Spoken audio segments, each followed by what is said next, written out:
今天我们要来为你深入探讨 "bury the hatchet" 这个有趣的英文片语。为了这次的主题，我们准备了一个很棒的故事。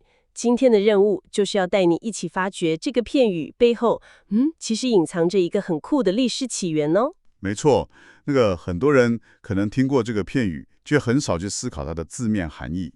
我们先来拆解一下单字。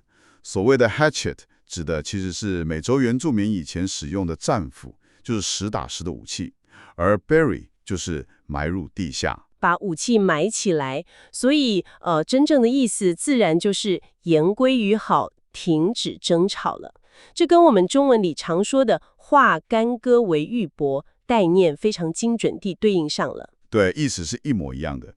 而且这不仅仅是个比喻哦，它是真有其事的习俗。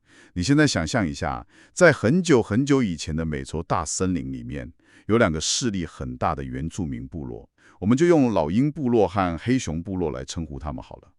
老鹰跟黑熊这两个部落啊，他们可不是什么好邻居。为了争夺珍贵的猎物，还有最清澈的河水，他们只要一见面就互相怒视，甚至还会大打出手。确实，那是一种非常紧绷的对立状态。可是呢，接下来发生的事情彻底改变了他们的关系。有一天，森林里突然发生了一场极度猛烈的大火。哇哦，森林大火，那火势一定蔓延得非常快吧？真的超级快，浓烟把整个天空都遮住了。这是一场毁灭性的灾难，如果不赶快处理，这两个部落的家园都会被烧得精光。天哪，那他们该怎么办？总不可能继续打架吧？当然不行啊！两边的族长那时候突然意识到，如果继续把力气花在互相争吵，所有人都不会得救的。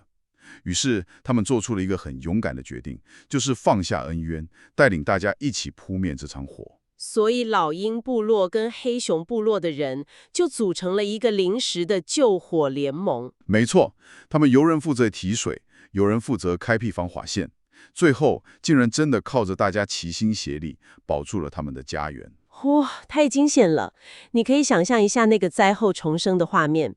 当两边的人看着彼此沾满灰黑泥土的脸，他们不但没有生气，反而还会会心的笑了。对，因为他们发现，原来团结合作比每天互相对立还要好太多了。为了表示永远不再打仗，这两位族长就做了一件非常有象征意义的事情。他们做了什么呢？他们一起挖了一个很深的坑，然后非常郑重地把双方手中那些打仗用的战斧真真实实地埋进了地下。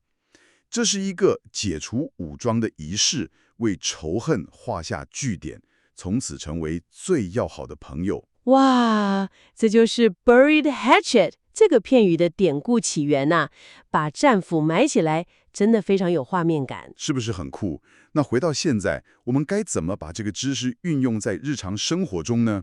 其实这是一个很实用的破冰工具哦。如果你和好朋友吵架了，事后觉得后悔，想要和好如初，你就可以直接对他说这句实战范例。哦，可以直接用英文跟他说吗？可以啊，你可以说 "Let's bury the hatchet and be friends again"， 意思就是让我们言归于好，重新做朋友吧。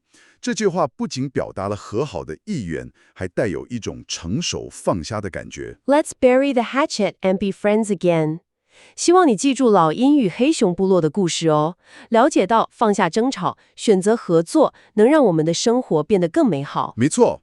那在今天我们为你深入探索这个主题的尾声，我想抛出一个有趣的问题，让你思考一下。原住民们把真正的战斧埋进土里来代表和平，对，实体的战斧。那如果今天你要把跟朋友吵架的那个坏脾气当作战斧埋起来，你会想把它埋在哪里呢？而在那个坑的上面，你又会想种下一颗什么样的种子，让它长成一棵代表你们友谊的小树呢？